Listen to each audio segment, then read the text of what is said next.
And welcome back to part 2 of my SimCity 4 How Not to Fail at This Game series. In part 1, you may remember that we had a city which had nothing in it. It was essentially Ghettoville. There was nothing that we gave them beyond, the power, water, those kind of things. As a result, didn't really build up very well. However, the point of that was to ensure that our city did in fact have a surplus, and ours does. So from here, we're able to do really cool things. One thing I want to stress throughout this entire part is we will always be checking at our RCI to see what our city actually demands. And here, I noticed a pretty decent demand for commercial, so you can see that I'm zoning it in before I do anything else. Making sure they have water, checking back, seeing how that grows. I am getting traffic issues, I'm ignoring it for the moment, that's part of a later thing. I see complaints arising from our schools, I see that we have a lot of money, I put in a larger one. This part to this series, is going to be focused on giving our citizens things. And whenever I want to give my citizens things, I'm always checking back to make certain I can afford it. As you can see there, we are still making money, so I'm going to go ahead and throw in things like, let's say the mayor's house that we got almost immediately, start of the game. And the house of worship, same thing, start of the game. I completely ignored them just to make certain that maybe I'm new to this game and I don't know what I can afford. So I want to make sure I'm nicely balanced first. Now that we were nicely balanced, I'm going to start throwing them in. Cemeteries, believe it or not, they like it, so I gave it to them. More house of worship they keep giving me, so I keep putting those in. And one thing you're going to notice immediately, while I'm constantly checking my budget, giving them things they can afford, this time a large park, they're not going to hold a grudge over the fact that I did not give them things immediately. They knew that when they moved into wherever they moved into, and now that I'm giving them stuff, they're just going to be happy about it. So you're going to see they will in fact keep building up. We're not going to be punished for giving them nothing right off the bat. You can build the city up as high as you want, or as low as you want, using this particular method. And if you are completely new to the game, I advise you do so.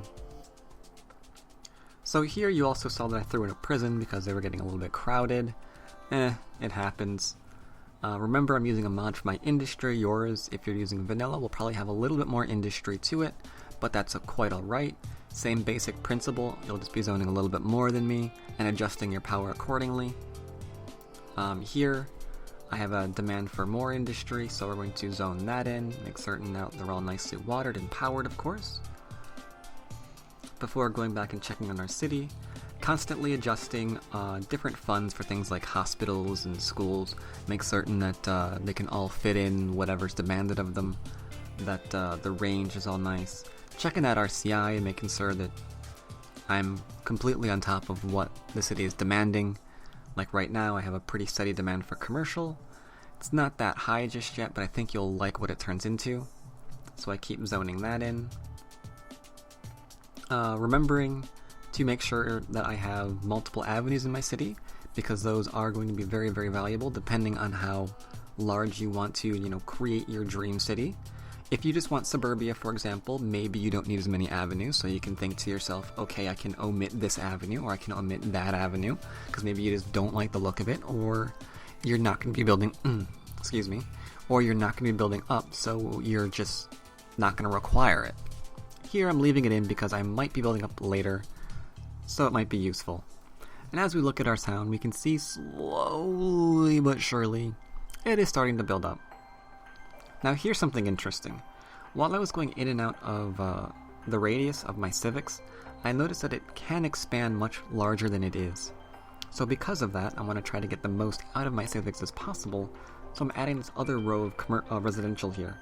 So notice that the things like my hospitals, my schools for example, they do enlarge to encompass this area. Knowing that, I know that, okay, I can pretty much put these people in for free, because I already have the infrastructure in place to take care of these people. And so that's what I'm doing now. Just zoning in things that I've already covered for. And my voice is breaking, you'll have to forgive me about that. And there I am, enlarging my civics. You can see the little yellow circles expanding. Alright, that little guy, little bit of one doesn't quite hit the corner, but that's okay. We'll cover him later. For now, he will just have to forgive us. Making sure everything's got water, checking to see them grow in. They are growing in, making certain that I've got water. And here's the thing. Right now we're making money, we're doing well, but let's say that you make a complete mistake.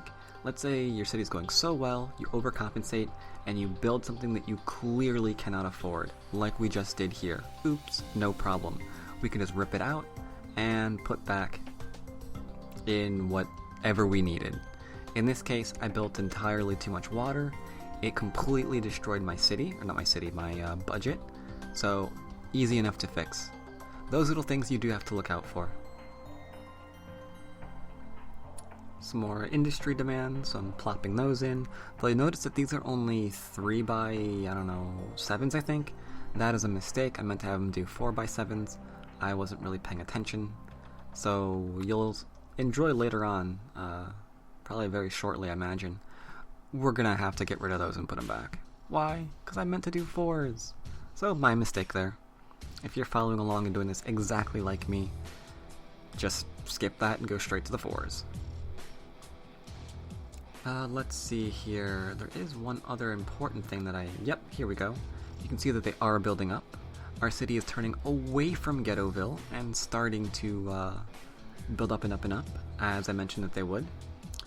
Some of the initial buildings aren't, but that's okay. They'll forgive us in time. Promise. Promise. Long as we give them stuff, they will do whatever we want. Of course, we're going back and adjusting our civics again. I decided to throw in a casino. You don't have to. Something about me, I always have a casino in my city.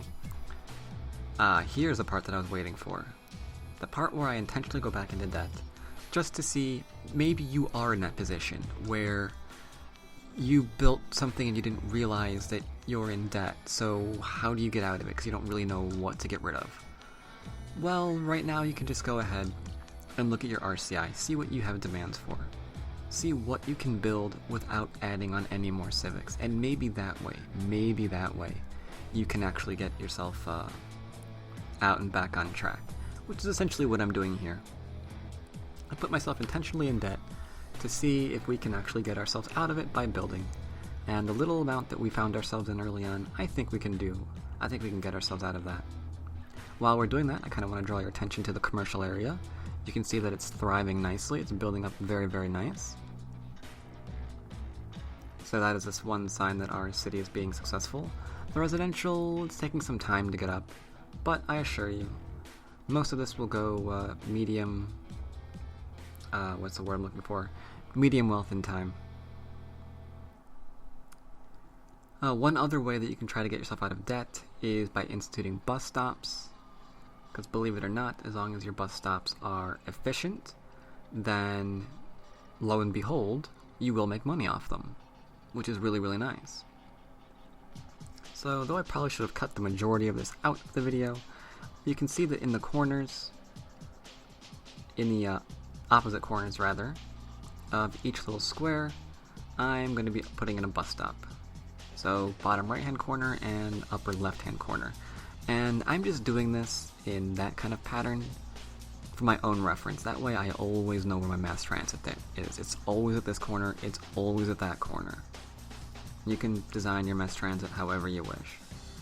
This is just purely to make things easier on me. That's all. You don't have to be as rigid in your building as I am. I'm just doing something nice and easy for the camera, easy to follow along with.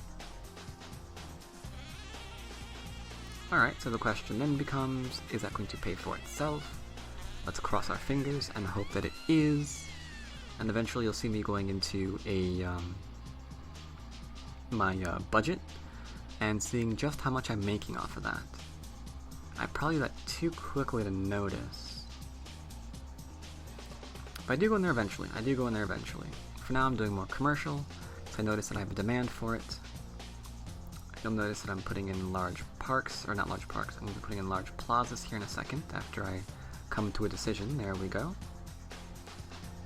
This ups desirability for the commercial, And it also unlocks a demand cap, which I'll be talking more about demand caps later on in a future episode. Suffice it to say, parks, good for residential, plazas, pretty good for commercial. The whys of that, trust me, they're coming later. So here we still have a demand for commercial. Our budget is looking a lot healthier. Could be better, of course, could be better, but let's face it, we've completely gone into debt with a nice water pump that we don't need. We put in the large one when a small one would have done. Essentially, we wasted about 10 times the amount of money that we needed to. And there's there's a price for that. And if you're not sure about what you're doing in your cities, you might fall into that same problem as well. And here's a nice little way of getting out of it. Try to avoid all the civics that you don't need to build, and maximize the buildings around what you have already. Follow that RCI, it'll tell you what you need. Keep building out, and I think you'll find that you can fix yourself out of most situations. Not a lot, mind you, not a lot, not every one of them. Sorry, is what I meant to say, not every situation. But a lot of situations, yeah. As long as you're being careful, one mistake shouldn't cripple you. And I think here's where I note, yep, that's where I noticed that those were 3s and not 4s, so I remove them, put in 4s, just so I can make them a little bit more dense. There we go. Put in a little bit more, see some high-tech flourishing, and our budget is looking pretty well, so there we go. A couple of things for you. How to give them stuff, and how to get out of a mistake that you've inflicted upon yourself. 2 very, very good things to learn.